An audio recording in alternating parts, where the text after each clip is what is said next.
So, to start the ball rolling and for you guys to participate, no? So maybe I'll ask first a question, since this is a perfect time for us to really set our goals as well as to do vision boarding. What was your experience so far with vision board? And how do you set your goals? So I think that's my first question. So who would be the brave soul to answer first? No, again, please feel free to open your mic and just share.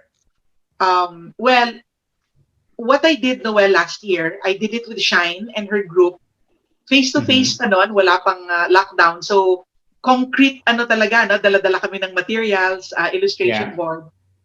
To be honest, Noel, madami akong nilagay doon. And I have to Mm-hmm. admit, okay, marami ang hindi na natuloy. Now, probably because of the pandemic, but I wouldn't like that. I wouldn't like to use that as an excuse. Kung Yeah. meron man isa, Noel, na natuloy doon, naglagay kasi ako doon, parang joke pa nga eh. Sabi ko, I would like to be a sought-out speaker na parang maraming invitations, and then parang joke. Tumawa Mm. ako, but then si Shine pala was behind me. Sabi niya, ate, ano ka ba? Papunta ka na doon or parang you're doing that now. Nagsisimula ka ng Yeah. maging ganon. And true enough, Noel, kahit despite the pandemic, although nakwento ko to before, na naiyak ako nung tinanggal ko lahat ng post-it sa wall ko. Kasi na-realize ko hindi na Yeah. matutuloy dahil hindi pala short-term yung coronavirus. And so naiyak Yeah. ako. But then, it became a blessing, Noel, kasi napalitan siya ng, I mean, everything's online now. Mm. Distance isn't an issue anymore. I don't have to travel to Iloilo or Bacolod or Cebu para mag-speak kasi dito lang ako sa kwarto. So, Noel, I'm really grateful to the Lord na isa yon sa vision board ko na Mm. very, very alive ngayon. Okay? Siyempre, Noel, may mga hindi nangyari, but it doesn't mean na, I get frustrated. Ang mindset ko ngayon, di itutuloy ko. Will that stop me kasi hindi na natuloy? So, uulitin ko siya. Baka imo-modify ko ng konti. Kasi ang isa Correct. doon, Noel, my struggle bang gagamitin ko? My journey in losing weight. Sabihin ko sana, my battle against weight. Losing weight.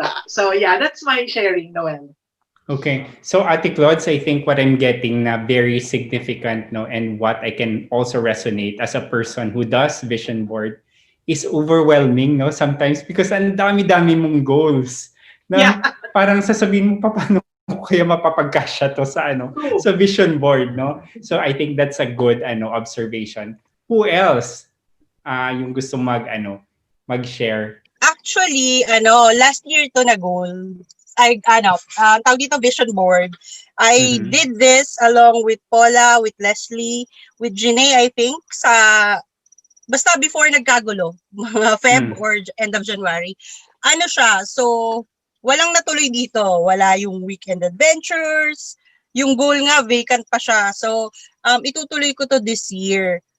Pero, ito, yung joy. Alam mo yun, parang, despite everything, natuloy pa rin si Funnel Mama, natuloy to. Yes. Pero syempre yung rooftop wala pa rin. Kasi bawal mag-construct. Charot, wala pa talagang funds. And then, ito yung pinaka the best. Yung there's no place like home. Masyadong niliteral ng 2020. Yes. Yeah. Kasi mas gusto ko talaga sa bahay. Pero, ayan do all the things. So parang pag tinitingnan ko siya now, looking back, ito naman pala yung hiningi ko eh. Parang, anong nirereklamo mo, diba? Correct. So, Yes. nagrereklamo ka ba? Hindi naman. Nagrereklamo ka ba? Parang hindi naman. Parang hindi. Pero alam mo yun, parang kailangan lang siyang i-revise ng konti. And then, para magamit ko siya for 2021. And I have this in front of me every single day. Nasa harap talaga siya ng work area ko. To remind me kung ano yung plinano ko, ano yung natuloy, ano yung hindi. But yeah, of course, andito pa rin yung aking magandang pamilya. So, and then live loud. I always live loud, di ba? Yeah. So, yun. So I'll share. Sige, go ahead, Iris. Oh, may Ano? shine. May shine over. Shine. Para hindi niya ako makalimutan. Oo. Yeah. So Para hindi later, ako no, makalimutan. Iris, thank you for sharing. But later, I'll share, no, some secret ingredients, no, bakit minsan hindi nagma-manifest yung mga goals natin. So stay tuned. Sure. Okay. Thank you. Yeah. Thank you, Iris. My question was, naka-experience ka ba doing a vision board? And what was the experience and how do you set your goals? Ako, I haven't experienced vision board. Mm-hmm. Hindi ko pa siya nagagawa. But gusto ko, pero I can't make myself do it. Pero meron akong list. List ng mga gusto ko. Mm-hmm. Tapos, I check it out pagka nakuha ko na. Pero it doesn't, yung vision talaga, hindi ganon. List lang siya. Yes. So that's good. Thank you, Tita Cosette. So later we will discuss as well, no? Bakit may mga ganong type din. Okay, so let's proceed, no, with the discussion of the goals. Kasi doon tayo na-overwhelm minsan eh. So alam nyo ba na yung goal, hindi lang yan goal. Alam nyo that there's two different goals. No? So before I proceed, no, let me ask you again, do you know that there are two different goals? And baka mali yung pag-identify nyo ng goal sa vision board nyo kaya hindi natutuloy. Because, no, I'd like to remind all of you again, baka sabihin nyo na si Noel sobrang ano naman to, sobrang ang layo na parang he's not touching the ground. But let me all remind you that we are all divine beings. Divine beings tayo, we're just, having this kind of physical experience here on earth, but actually you can really manifest whatever you want because it's just all in the mind and it begins with a thought inside your mind. So that's why it's very important that you're particular with your thoughts because that thought of yours can actually manifest and it can become into a physical manifestation. So the first thing that I'd like to share is when you set a goal, you have to identify what's a means goal versus an end goal. And most of the time, when we do goal setting, saan tayo nagsa-stock up? Sa means goal. So dapat, the universe or God or whoever you wanna call the divine being, gusto niya sa'yo, mag-set ka lang ng end goal mo. Kasi again, we are all divine beings and we have the right actually to manifest whatever we want. So the difference lang of the means goal versus the end goal is that ang end goal, siya yung goal na yung pinaka-ending ng lahat, no? Na you don't have to think anymore of the ways in order to achieve it. So what I want to suggest is when you set a goal, doon ka mag-set sa pinaka-huli or yung pinaka-ending that you don't set the means goal anymore. Kasi yung means goal, the Lord, the universe or God or whoever you wanna call it, siya na yung bahala doon para mag-manifest yung end goals mo. So a perfect example would be, like in my case or in your case, for example, you want to become a millionaire. No? So ang millionaire would be an end goal.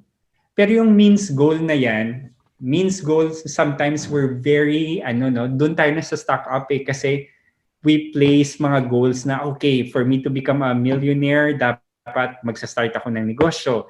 This is the type of the business that I want to do. I have to wake up, ang goal ko, I have to wake up early in the morning. I have to do 7 days work.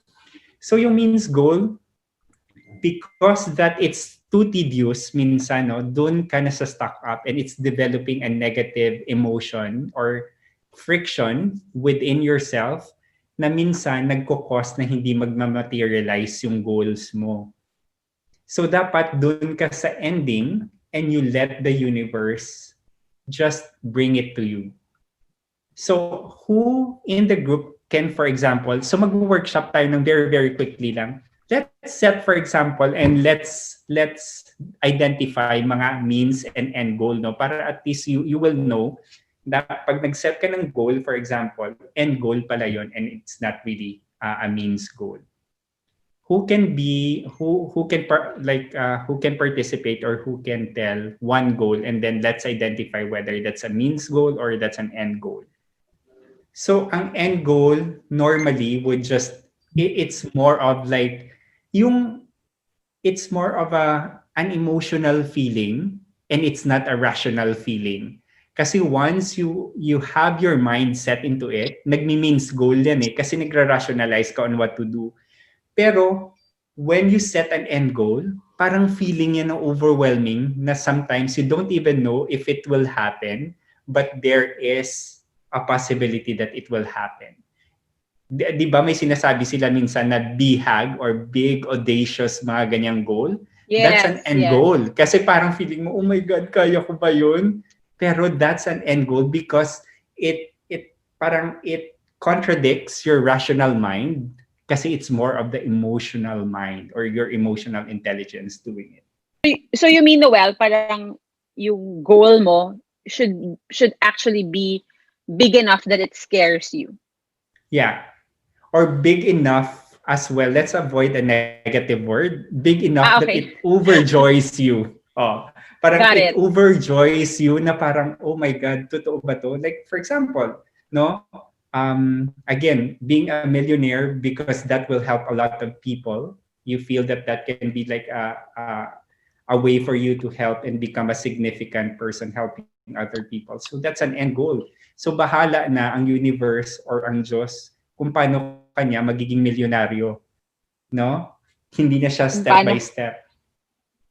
Oo. So hindi na siya so hindi mo iisipin yung little steps on how to get there. Correct. So example, if I were to say parang si TCM, I want TCM to be a distributor, a known distributor in the Philippines. Is that an end goal or is that a means goal? How do you feel about it first? When you say that, how do you feel? Minsan parang hindi ninenervyos pero every time I think about that, yung parang nagsi-shake yung dito ko, yung shoulders ko. Yeah. Kasi parang kang kinikilig just at the thought. Yes. Na parang that's my brand out there. So yun. Yeah. So yun yung end goal. It brings out the best feeling in you, or you're correct, kinikilig ka. Like in my case naman, for example, hindi ko din alam kung mangyayari, pero I want to be a global marketing manager based in Europe. Di ba hindi ko? Di ba every time I say that, nag-goosebumps ka agad ako. And I don't even know if that will happen, pero bahala na yung universe, di ba? That's my end goal. I trust that it will happen. Bahala. I don't want to concentrate with the means goal on how to do it. Kasi based on my experience, before, when I was just in high school, I don't even know and I don't even like recognize na may although I know Canada is there, but parang hindi ko alam na I would live in Canada. Pero nung high school, first year ako, I have a keychain of a Canadian flag and I don't even know bakit may keychain ako. Basta ang sabi ko lang, I want to be in Canada. And every time I would say that, or every time I would do that, there's like a certain kind of joy that I feel. No, na hindi ko ma-explain. Pero, nag-set ba ako ng goal na, okay, I will do this para mag-Canada ako, mag-nurse ako, mag-gaganito? Hindi. I just let the universe surprise me of different things that will lead me to Canada. And actually, that's one of the goal na na-vision board ko na nagkatotoo. Because again, it's an end goal. Okay? So balik tayo kay Bev. Sorry. Yes, balik tayo kay Bev. Basahin ko lang yung comment End Yeah, goal would go. be something that you wouldn't think of any obstacles or challenges. Basta yun ang gusto mo talaga. Bale, no Correct. limits. Yes, yeah. Okay, no limits. Parang no And limits. Yeah. okay, and the means goal would be your little steps towards meeting every milestone that gets you towards your end goal. Correct. I love it. And that's where you become actually micromanaging your life. And we don't want that. You doing that kasi that creates yung density, yung parang hindi ka maka-fly-fly because that's an Nalilimit ka na. Kailangan ko itong correct. gawin. Parang ganon. Exactly. Well, in fact, baka gusto ng Ah. Diyos sa'yo, okay, Noel, shortcut ka na. Di ba? Pero ikaw, because of your limited mind, you're inching little by little na supposed to be dapat, di ba, nag-jump ka na right away. So sabi ni Mona, na-intimidate ako sa sarili kong end goal. Okay, so that means ano yan, that's something that you keep deep inside your heart and probably you have not shared to anyone because that's really important to you and you feel that baka yung iba hindi, they won't believe you, but that's a good end goal because that's something that overjoys you. Yes, and Karen, before we go back to Veve, sabi Yeah. ni Karen, same here, paano kung nauunahan ka ng negative thinking in setting your end goal? Like you feel it is too good to be true, almost impossible to achieve. How do you turn those feelings into a positive one? So again, earlier, I told you as well that your thoughts actually are very, very important. So that's why I preface the presentation that your thoughts actually can become reality or can become, hindi nga eh, your thoughts become a reality. So that's why we shouldn't be lazy. I was a person who was lazy as well before when it comes to my thoughts, na kung ano lang yung pumapasok, no, hinahayaan ko lang. But well, in fact, you have the willpower to change the thoughts in your mind. There are different steps, no? Pero ako, I can relate, no? Because just like you, dati yung pag-iisip ko ganyan din eh, na parang, oh my God, how can I survive living in Canada? A person like me, no, Filipino, tapos ganyan. Ang daming mga you call that imposter syndrome. No, however, there are ways actually, and that's scientifically proven that when a thought, for example, comes into your mind, you have a certain number of seconds lang that you can twist it right away into a positive one. And that's not becoming a lazy person. Because if you become a person that is responsible and accountable with your thoughts, you can actually change that. And I think Teacher Claude will agree because pinag-aaralan to ni Teacher Claude, I know. So Yes. you should be actually a person who should also be responsible of your life. Parang sinasabi nila responsible of your life, no, sometimes we cannot really understand that.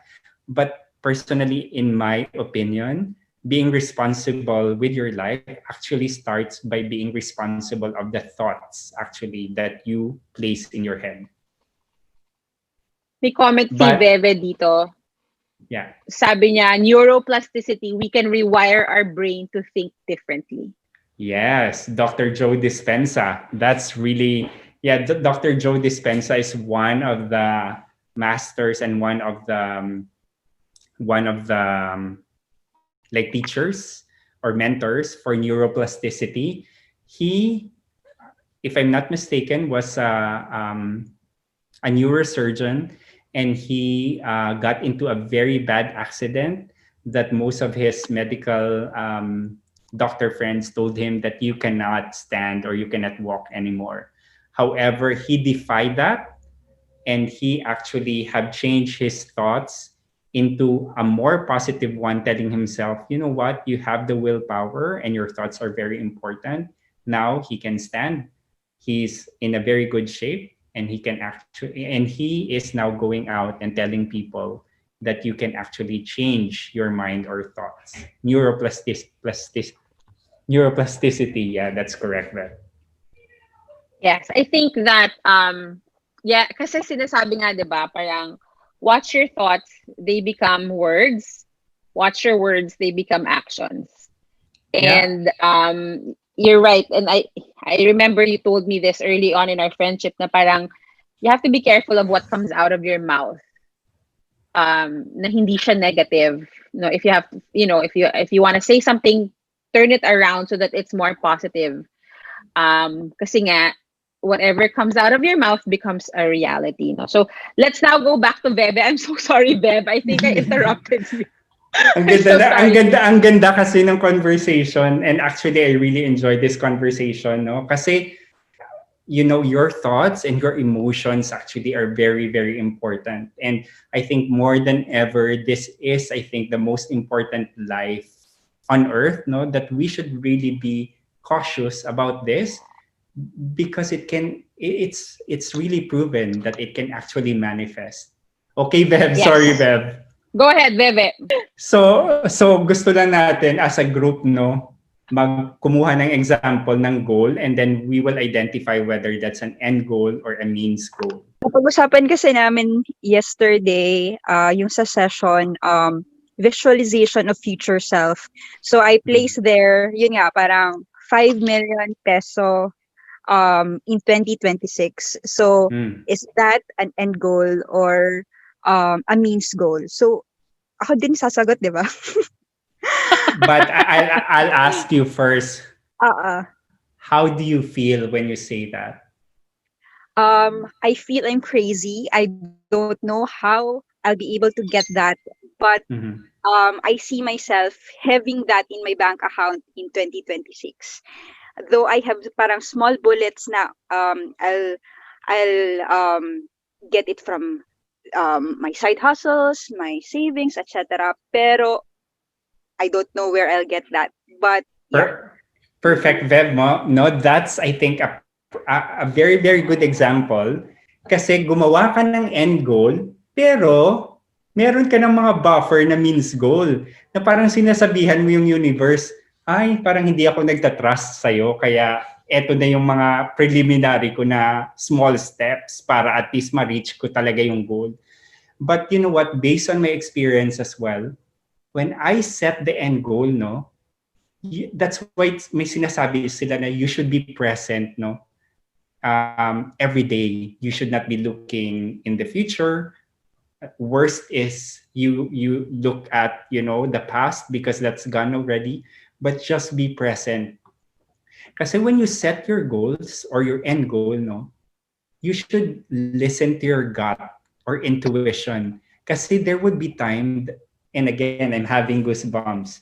There would be time that the universe or your God or whoever that you trust will give you like soft whispers.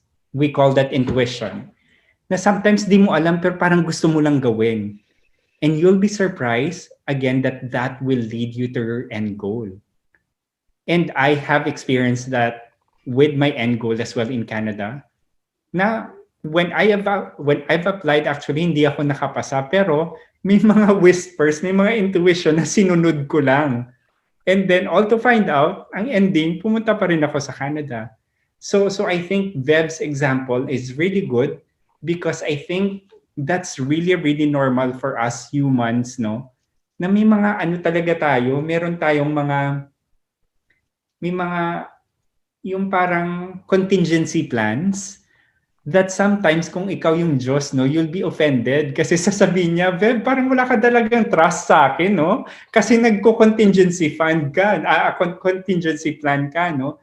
Pero allow it sometimes and compare that, no? Na set your end goal and allow the universe, allow God or whoever you trust to give you the instinct or the whispers, and you'll be surprised.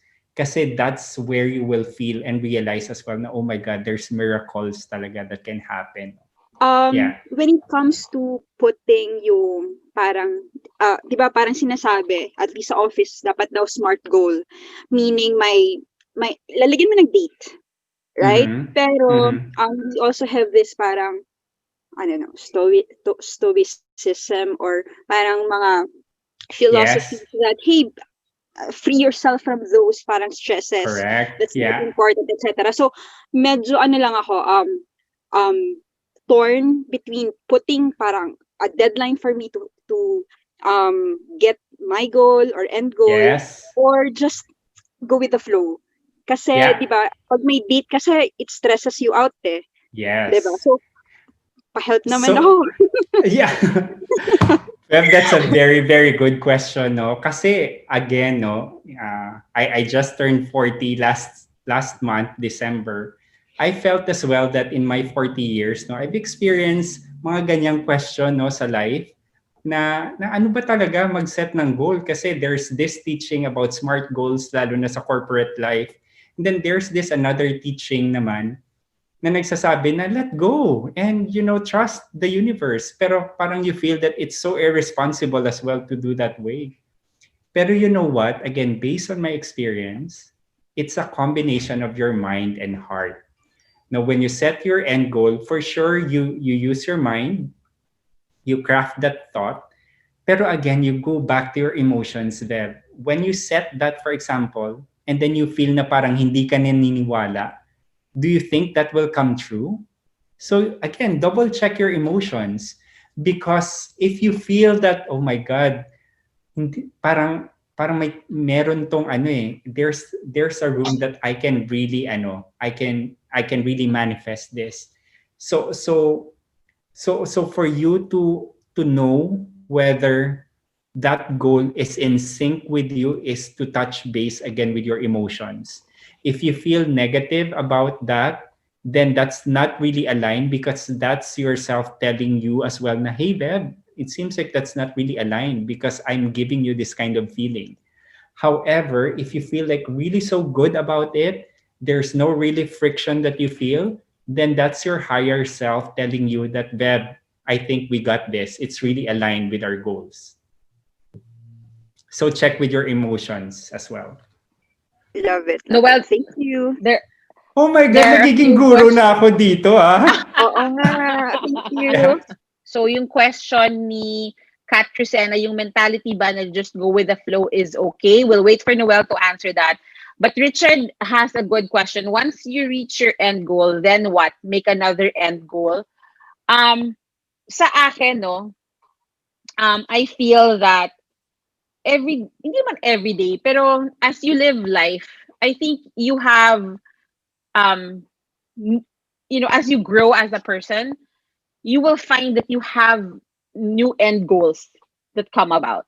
Parang kung dati ako, okay, so parang yung dating goal ko lang sa buhay, masayang-masaya na ako, was for me to be able to host birthday parties in the Philippines. Like for me, I thought that by that time that I was already living in the Philippines, that was what I was doing. Parang feeling ko yun na yung buhay. Parang I've arrived. Parang ganon.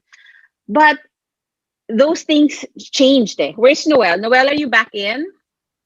Those things changed for me when I started going into bazaars. Noel, may question lang kasi si Richard. Asan ka? I can't see you. Hi, Richard. Yeah, I'm here. Ayan, okay. I'm gonna Grabe pin yung you. grabe yung energy sa room, kaya I don't know what happened to my yung presentation ko din nawala, but that's good. Nag-glitch ba? Yeah. That's okay. So yung question nga is, what if you've already reached your end goal? What do you do? Do you set another end goal? What happens? Oh, Richard, I love that question. Gusto ko lang makita din si Richard, no? Kasi that's, I think, a question Ito, coming ipin ko from- siya. Yeah. There we go. Richard, yeah. meet Noel. Richard, I love that question, no? Because I think all of us would really want to self-actualize, but I totally agree. And I have that question as well because for a number of times I was able to reach different end goals in my life. And again, we are a truly evolving beings, diba? Mafe-feel nyo yan eh. Once you reach, for example, a certain goal, kasi again, we are made to be like beings of creation, that once, for example, you're done with an end goal, it's your natural instinct to create again another end goal. So that's why you're always evolving, and there is a tendency for you to become a different kind of person as well. Kaya nga siguro, di ba, many of you probably during your elementary days. Nung nag-high school kayo, you have a different set of friends. And then from high school, from college, iba na naman. Kasi that's our natural tendency. We're So always parang you're evolving. growing. Correct. Yeah. So that's why, Richard, Natural progression. yeah, that's why life is not boring because we're always growing. Nice. Okay. Yeah. All right. Okay. Thanks for that Thank question, you. Richard. Let me just look at the other comments. No, meron akong goals from 7 years ago. Di ko nabalikan. Parang no deadline kasi. So I'm thinking, minsan okay din ba ang deadlines? Nadine is asking. Yeah. So Nadine, to answer that question again, check back with your feeling. If you feel, for example, that setting a deadline motivates you, then that means that's aligned with you because you're a type of person that works well with deadlines and like measurable goals. So go for it because that is aligned with you. So it's just really going back again to the emotion. It's a combination of your mind and your emotions as well. Okay. I think, so I'll just read a few more. Ha? They're asking if you're Ilonggo. Ang daming mga Ilonggo. All the Ilonggos Yes, in the Ilonggo, house gid ko. represent. Oo, Ilonggo, gid ko. Ang dami naglabasan Pero ng mga kabalo man ko Ilongga. mag-Tagalog. Yes. Oo. Ayan. So, may isa pa. Sabi ni Paula, I didn't realize na hindi lang pala basta-basta ang gumawa ng vision board. Correct. Yes, Diba? Paula. I think that's a good realization kasi, again, no, imagine that our thoughts are very, very important and our thoughts can actually become reality. Then, magpapa-wishy-washy ka lang ba sa vision board mo? Of course not. Now that you realize that your thoughts are very important, then you really have to zone in with using or doing your vision board, and I'll tell you later the secrets as well. Yes. Paano pag may end goal ka noon, tapos never nangyari kasi things happen? Is that considered a failure? Before you answer that, kung sino yung may electric fan na nakatapat sa microphone, nilalamig po ako. Or pakitapat nilang sa wall. So I want to throw back as well, no, a question to that question. So what happened? Why hindi siya nagkatotoo? Have you checked as well your emotions when you made that goal, your end goal? Ako yung nagtanong. Oh, sige, sino yan? Wait, hanapin ko ha. Si Erin. Ito, Erin? spotlight ko si Erin. Sige. There you go. Kasi, Hi, Erin. Yes. hello. Kasi yung 2000, 7 years ago to. yeah, around 2009, 2009. Yeah. I was in a career na work. Relationship? Hindi, No? career. Okay, career. Na parang since college, yun yung gusto ko. Uh-huh. After 2-3 years in that field, parang, so syempre may goal na ako na ito ganito hanggang saan, ito yung magiging occupation ko, ganon. And then after 2 years in that workplace and in that field, biglang umayaw na ako kasi hindi ko kinaya lahat with the what do you call this, the time schedule. Media kasi. So hindi ko I mean even the security is wala. Correct. Na, so yeah. So after that, nagkaroon, sabi nilang, if you believe in the quarter life crisis, pero Yes. yon. Yeah. Okay, and then parang nabulabog kasi nga ever since college ang gusto ko, ito ako. Yes. So, ilang years as yun, nawala. So the end goal ko noon was dapat gusto sana after a few years maging reporter ko. So pag tingnan mo na ngayon, hindi na. Yeah. So is that considered a failure? So ang question ko sa iyo, Erin, why do you feel that you want to go back to that goal? Is there something that you want to finish? Or is that something that your inner self feels na gustong-gusto mo talagang kunin? Actually, ayoko nang balikan. Ayaw mo nang balikan. Okay. Ang parang tanong ko lang is, if dahil hindi ko siya, dahil naging part siya ng life ko na end goal, Yes. That mean na dahil hindi ko siya nagawa, hindi ako naging reporter. So is that a failure na on my life? So is that No. So tuhog yun sa question ni Richard kanina, na we are evolving, and on the different stages of our life, we create different end goals. So if you feel na na-outgrow mo na yung yung end goal mo before, so that means that's good, because that means you have evolved into a different kind of person, much better na doon sa dati na yun yung goal mo.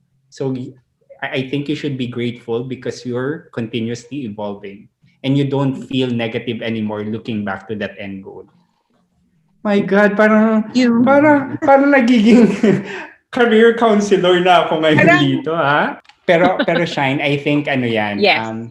I think ang dami nating ang dami nating tanong, mga ganito, and ang daming interest, because deep inside us, we all know na 48 tayo dito. Kaya ang taas-taas ng interest kasi we're undergoing this kind of feeling and thoughts all the time. And sometimes, nung younger days ko, I was looking for people as well to answer my questions. But unfortunately, wala talaga. Yeah. But you know what? Just trust yourself, because ang answers talaga nasa sarili mo lang. It just takes time. No? And listen again to those whispers. Go ahead, ma'am. Sorry. Totoo yun, yung sinasabi mong it's in you. Parang, like, you and I, we've always had great conversations about this, that, you know what, Noel, I can only be here to ask the questions, to prompt you, but at the end of the day, ikaw lang yung makakasagot nung what's that nagging feeling inside your heart. Correct. And if, like what Noel said, you pay attention to your intuition, and the Lord put that in our souls for a reason eh. Hindi siya part ng body natin for nothing lang. Yung ewan ko, Noel, kung nararamdaman mo yung biglang parang sasakit. In Ilonggo, baw daw gakutoy ang tiyan ko. Have you heard that line before? Na parang all of a sudden, there's that like queasy feeling if something is not right. Especially if something is not right. Di ba? Parang like tayong mga girls, pag parang feeling mo yung boyfriend mo may parang hanky-panky ginagawa. Super clear yan eh, sa tiyan mo. Like, I remember going through that, no? And so that instinct is put in our systems for us to pay attention to it and for us to listen to it. Yeah. Sabi mo nga di ba? And Shine, I think blessed din ang women, no? Which I think ilan kayo? Mga 97% of the population right now sa group women. Kami lang yata ni Richard, and sino pa ba yung pwede dito? Kayo lang. Kami lang dalawa ni Richard, no?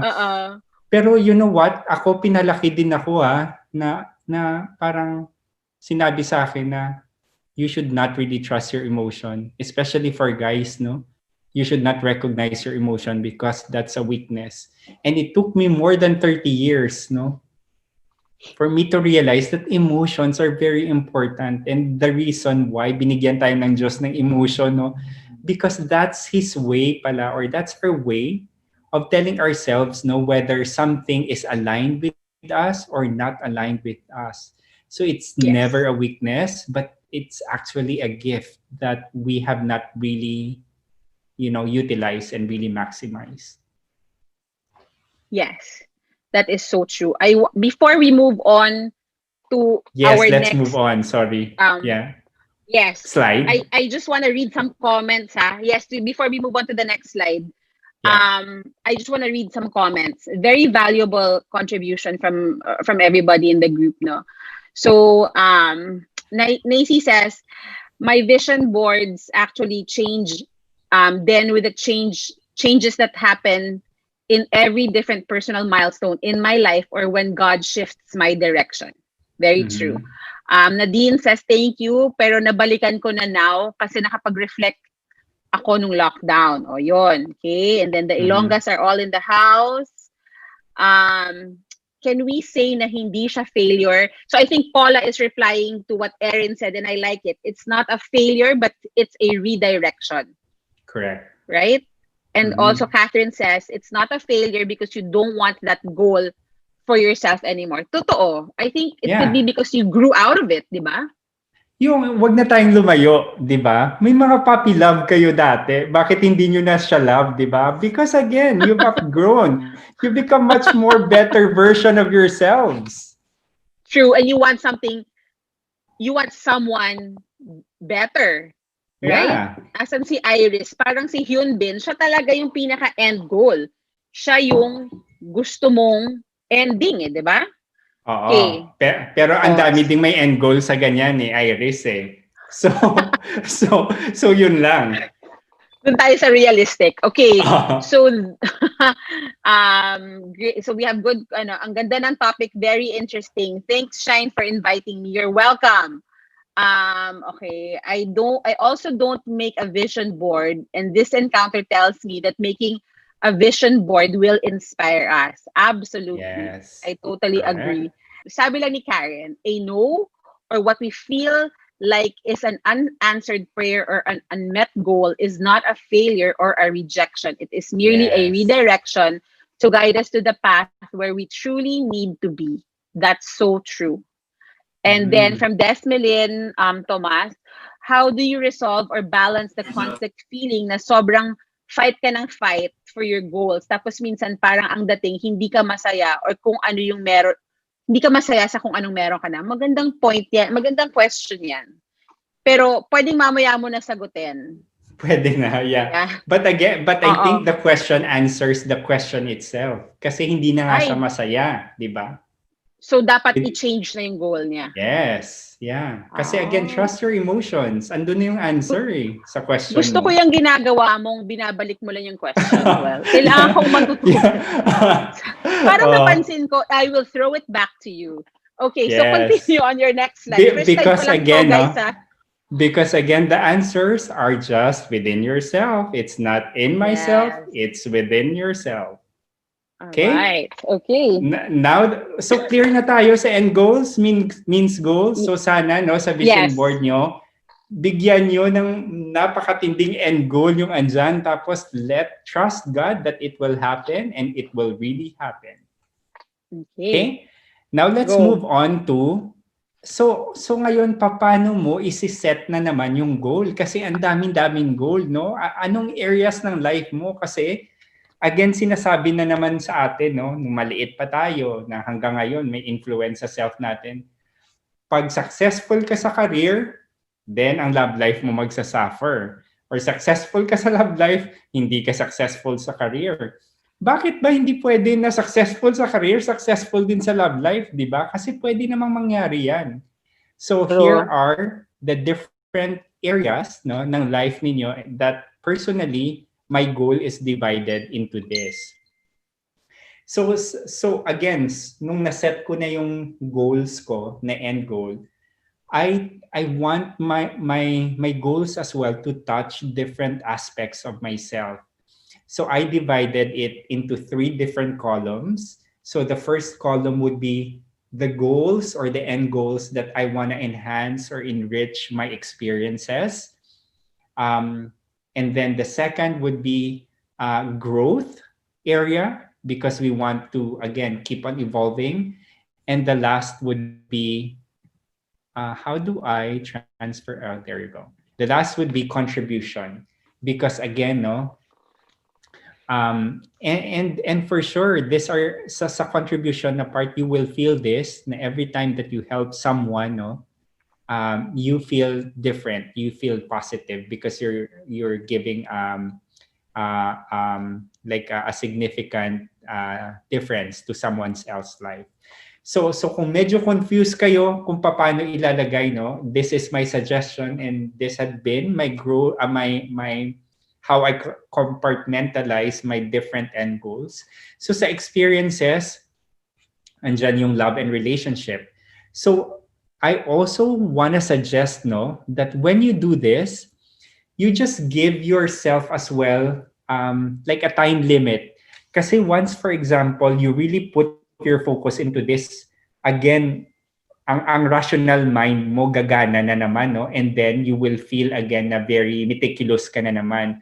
So go ahead and be very fast when you do this, para at least you're just basing all your end goals on your emotions, para hindi mag-set in kaagad yung rational mind mo, and it will question you again. Ba't ka nagsiset ng ganyan? Kaya mo ba yan? Or ganyan? So make it a point na you catch yourself as well, na hindi ka magiging rationalize. So that's why it's better to just like put that very fast. So I would suggest as well na you put like 3, like under love and relationship, you put like 2, friendship as well, you put 2, adventure 2, and environment 2. So sa experiences, what are the things, for example, that you want to experience when it comes to love and relationship? So if I can share, no, nakikita ba ako? Yes. Nilagay ko to sa ganito, no, yung sa akin para Sa whiteboard. Yeah, so I just have a copy, yung parang ganyan. Pero I'll read one example that I place when it comes to love and relationship, no? And paano siya nagiging end goal. So here, I'll quickly share kung anong nilagay ko sa love and relationship.